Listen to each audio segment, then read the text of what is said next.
আকৌ এবাৰ ইউএছটিএমক সমালোচনাৰ লক্ষ্য কৰি লৈছে মুখ্যমন্ত্ৰী ডক্টৰ হিমন্ত বিশ্ব শৰ্মাই। ইউএছটিএমৰ স্বত্বাধিকাৰীৰ প্ৰসংগ আনি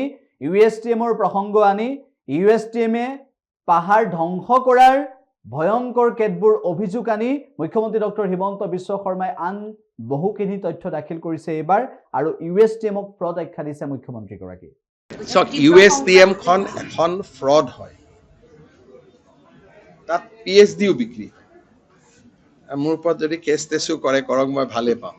ইট ইজ এ ফ্ৰড হয়। এতিয়া আমি সুপ্ৰিম কোৰ্টৰ মনিটৰিং কমিটিটো গৈ আছো পাহাৰ কাটাৰ ওপৰত। আমাৰ পিটিশ্যনো ৰেডি হৈ আছে। একদম কমপ্লিটলি ইয়াতে আপোনালোকে চাব, তাত ডিগ্ৰী পৰীক্ষা তাত একোৱেই নাই। গতিকে এইখন ইনষ্টিটিউশ্যনৰ কথা পাতি লাভ নাই। অসমৰ কিছুমান বুদ্ধিজীৱীক তেওঁ ৰাখিছে আৰু নিজৰ লগত তেওঁলোকে মাজে মাজে কৈ থাকে, তাৰ বাদে একো নাই। গতিকে এইখন কমপ্লিটলি এটা আৰ্থিক সংকট মানে এতিয়া ফৰেনৰ পৰা যিখিনি পইচা পাই আছিলে সেইখিনি ৰাস্তাটো আমি বন্ধ কৰি দিছো না। যিখিনি আগতে এটা নেটৱৰ্কৰ পৰা তেওঁ ফৰেন ফাণ্ডিং পাইছিলে, এই ৰাস্তাবিলাকো আমি ক'ৰবাত বন্ধ কৰি দিছো। আৰু হয়তো বহুত পইচা থাকিব পাৰে, নাটকো কৰিব পাৰে। গতিকে আপুনি, কাৰণ মানুহজনটো টোটেলি ফ্ৰড হয় ন। কাষ্ট চাৰ্টিফিকেটৰ পৰা আৰম্ভ কৰি এজন ফ্ৰড। কেনেকে OBCৰ ফলছ কাষ্ট চাৰ্টিফিকেট লোৱা মানুহ এজনৰ কথা কেনেকৈ আমাৰ বুদ্ধিজীৱীসকলে ইমান প্ৰশংসা কৰিব পাৰে, মোৰতো সেইবিলাক চিন্তা কৰি অসমখনৰ ভৱিষ্যত লৈ পেলাই মোৰ টেনশ্যন হৈ যায়। ইউএছটিএম খন এখন ফ্ৰড হয়, তাত পিএইচডিও বিক্ৰী। মোৰ ওপৰত যদি কেছ টেছো কৰে কৰক, মই ভালে পাওঁ।